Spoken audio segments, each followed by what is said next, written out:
Pasabog sa Piliin Mong Pilipinas trend sina Unprovocable Vice Ganda at Asia's Limitless Star Julian San Jose. Yan ang chika ni Aubrey Carompel.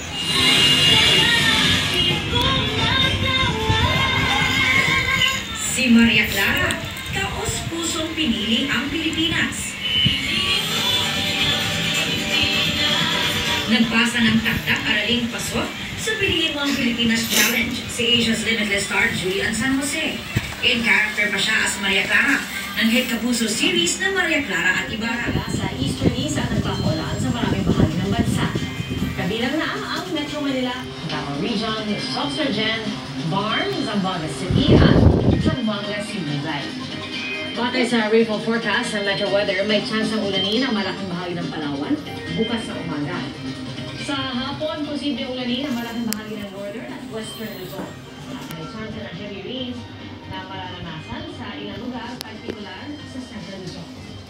Sa Metro Manila, posibleng ulan sa hapon hanggang gabi. Dahil sa ilang bahagi ng Central at Western Visayas bukas at malaking bahagi ng Mindanao. Ngayong araw, 49 degrees Celsius ang pinakamataas na heat index na naitala sa Korea. At bukas sa 26 na lugar sa bansa, ang posible na sa danger level ang heat index.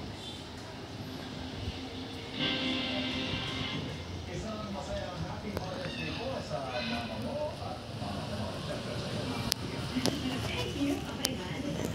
At sa mga iyong pagkatahanan na siyang bumabalik sa atin simula po sa paggawa. Except may mga naman tayo sa kanila na masasabi na lang natin ay mga ako ang nanay ko.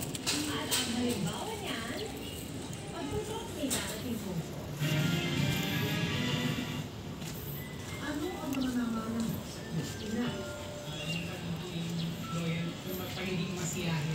Sa tahanan kung saan mo tayo nakakapot ng pagkakulang. Ang nakukuhan, nakikita natin ang mga magulang. Pero hindi na yan ang namana natin. Kaya ang masasabi mo, anak at nanay mo.